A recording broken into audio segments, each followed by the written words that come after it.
হয়ে পড়েছে। আন্দোলনের মধ্য দিয়ে প্রায় 2000 শহীদ এবং প্রায় 30,000 আহত এবং বন্ধুত্ব বরণ করার মাধ্যমে আমরা যে একটি মুক্ত বাংলাদেশ পেয়েছিলাম, স্বাধীন বাংলাদেশ পেয়েছিলাম, আমরা ভেবেছিলাম ফাঁসিবাদের কবর রচিত হয়েছে।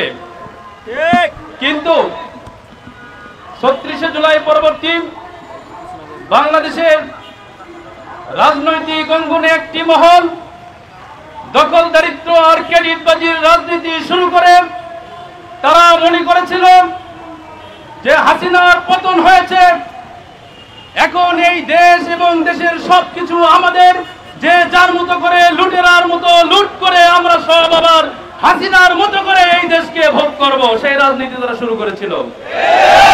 তার ফলশ্রুতিতে আমরা দেখেছি তাদের এই দখলদারিত্ব থেকে রেহাই পাচ্ছে না বাংলাদেশের সুনামধন্য শিক্ষা প্রতিষ্ঠানগুলো, বিশ্ববিদ্যালয়, কলেজ, ক্যাম্পাসগুলো রেহাই পাচ্ছে না। টেম্পো স্ট্যান্ডে চাঁদাবাজদের দখলদারিত্বে সাধারণ জনগণের অতিষ্ঠ হয়ে পড়েছে। নতুন করে ধর্ষণের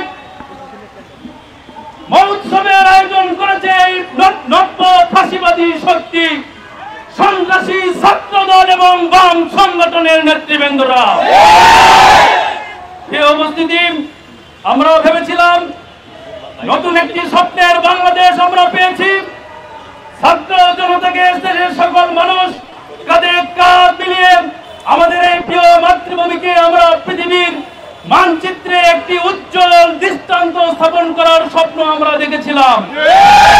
এই দখলদার আধিপত্যবাদী আর সন্ত্রাসী গোষ্ঠীর নব্য ফাঁসিবাদের উত্থান হওয়ার মাধ্যমে আমাদের সেই স্বপ্ন দোলনটিত হতে বসেছে।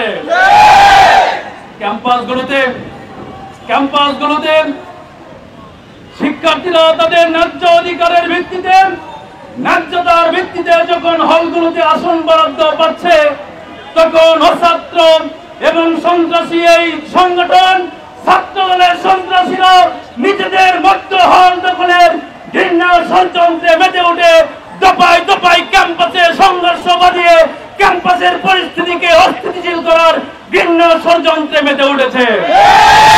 আমরা দেখেছি সরকারি তিতুমির কলেজে হল দখলের এক ঘৃণা ষড়যন্ত্রের অংশ হিসেবে এই সন্ত্রাসী সংগঠন নিজেদের মধ্যে দফায় দফায় সন্ত্রাসী সংঘর্ষের নজরানা পেশ করে তারা জানান দিয়েছে তারা আবার ছাত্রলীগের ভূমিকায় ক্যাম্পাসে অবতীর্ণ হতে চায়।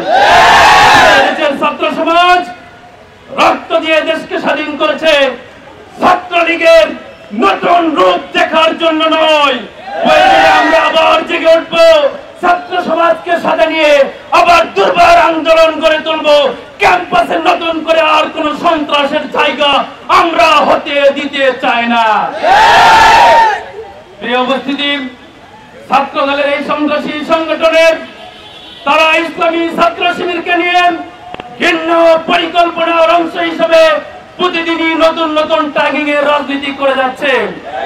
আমরা বন্ধুপ্রতিম ছাত্র সংগঠন হিসেবে বারবার তাদেরকে সতর্ক করার পরেও তারা তাদের এই ষড়যন্ত্র থেমে রাখছে না। কাজেই তাদের মুখোশ আজকে উন্মোচন করতেই হবে, এর কোনো বিকল্প আমরা দেখছি না। গতকালকে আপনারা দেখেছেন পাবনায় ধান চুরি করেছে চোরের দল, ছাত্র দল।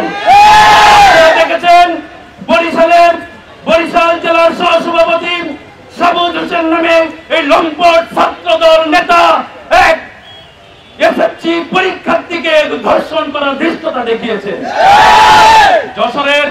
যশোর জেলা ছাত্র দলের বিজ্ঞান ও প্রযুক্তি বিষয়ক সহ সম্পাদক সাইফুল ইসলাম রাবাকে আমরা দেখেছি এক তরুণীকে প্রকাশ্যে ধর্ষণ করেছে।